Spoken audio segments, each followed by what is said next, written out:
بات جو ہے نبی صلی اللہ علیہ وسلم، یہ جو سلسلہ ہم نے چلایا تھا نبی کی دفاع سے متعلق، دفاع النبی، نبی کی شان مقام اور نبی کی دفاع سے متعلق جو باتیں تھیں کی ہیں، انشاءاللہ آپ سنتے رہے، آپ آتے رہے، آپ نے بھی دفاع کیا، اللہ کے یہاں اس کا اجر لکھا جائے گا۔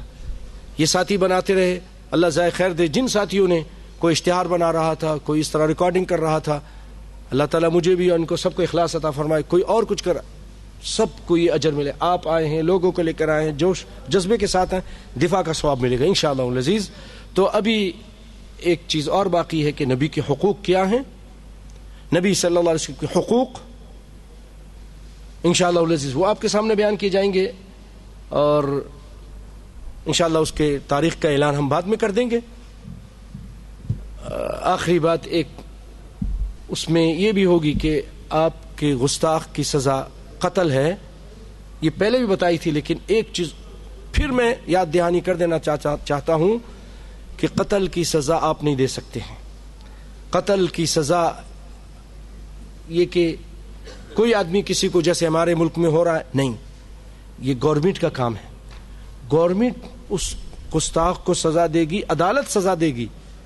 اگر یہ چیز ایسا عام کر دیا جائے تو پھر تو افراتفری پھیل جائے گی، ہر آدمی دوسرے کو قتل کر دے گا، جی یہ نبی کا گستاخ تھا، میں نے قتل کر دیا۔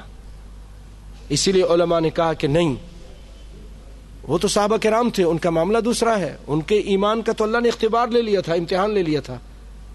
ہم تو مفاد پرست ہیں، ہم دیکھتے ہیں کہ کوئی آدمی ہے، یہ اس کو میں نے پیسہ دینا ہے اور یہ جان نہیں چھوڑ رہا، اتنے لاکھ میں کہاں سے دوں، اس کو قتل کر دو اور کہہ دو کہ نبی کا گستاخ تھا۔ یہ ہے، ہو رہا ہے جو کچھ ہوا ہے کوٹ رادھا کشن میں، یہی ہوا نا، بھٹی کے اندر میاں بیوی کو ڈال دیا، عیسائی کو، کتنا بڑا ظلم کیا۔ اور یہ بھی یاد رکھیے کہ اگر یہ توبہ کرنا چاہیں، ان کی توبہ بھی ہے۔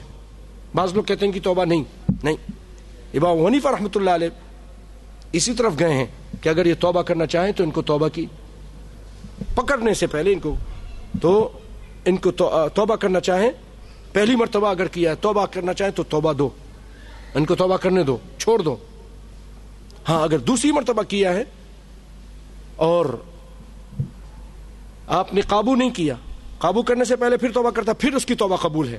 لیکن اگر آپ نے قابو کر لیا، ایک شخص سے پہلے گستاخی کی، پھر اس نے معافی مانگ لی، ٹھیک ہے، چھوڑ دیا، پھر دوسری مرتبہ کرتا ہے تو آپ قابو کر لیتے ہیں، گورنمنٹ قابو کر لیتی، پھر اس کی توبہ نہیں ہے۔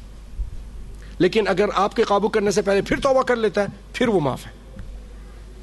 معاملہ اللہ پہ چھوڑ دیجئے، لیکن قانون کو اپنے ہاتھ میں مت لیجئے۔ اور یہ بھی ایک جو ہمارے عام طور پہ پھیلا ہوا ہے کہ نبی کے گستاخ کی توبہ بھی نہیں ہے، نہیں، اگر وہ توبہ کرنا چاہے تو اس کی توبہ کون سی ایسی چیز ہے؟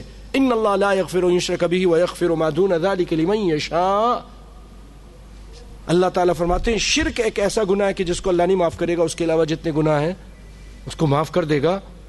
شرک بھی ہے کہ اگر کوئی شخص دنیا میں جانے سے پہلے اللہ سے معافی مانگ لے تو اللہ اس کو بھی معاف کر دے گا اور اپنی اصلاح کر لے، لیکن مرنے کے بعد پھر شرک کی معافی نہیں ہے۔ اگر شرک پر مر گیا کوئی شخص، اس کی کبھی بھی معافی نہیں ہے۔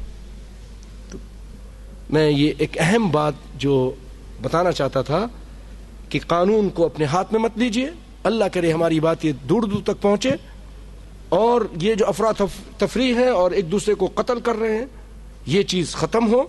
اسی سلسلے میں یہ بھی ہے کہ کوئی کسی کو اپنی بیٹی کو، بہن کو یا بیوی کو کسی چیز پہ دیکھ لیتا ہے پھر قتل کر دیتا ہے، نہیں، اگر ایسا کوئی معاملہ ہے بھی تو اس کو عدالت تک لے جائیے، باقی اللہ پہ چھوڑ دیجئے۔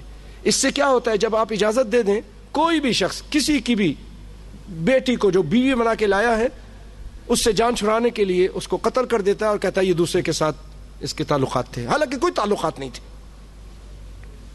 اسی لیے اس معاملے میں بھی قرآن کی گستاخی کرے وہ، نبی کی گستاخی کرے وہ، سب کے معاملے کو، یا بیوی کے ساتھ کوئی معاملہ، بہن کے ساتھ کوئی معاملہ، بیٹی کے ساتھ کوئی معاملہ، اس کو عدالتوں تک پہنچائیے، قانون کو ہاتھ پہ مت لیجئے۔ نہیں، عدالتیں کچھ نہیں کرتی، ٹھیک ہے، نہیں کرتی، آپ بری ذمہ ہے، آپ نے اپنا حق ادا کر دیا، باقی اللہ پہ چھوڑ دیجئے، قانون کو ہاتھ میں مت لیجئے۔ اگر ایسا ہوگا افراتفری پھیل جائے گی، نظام دھرم بھرم ہو جائے گا۔ اسلام ہمیں نظام سکھاتا ہے. اللہ تعالی ہمیں صحیح سمجھ عطا فرمائے. وآخر دعوانا الحمدللہ رب العالمین. والسلام علیکم ورحمۃ اللہ وبرکاتہ.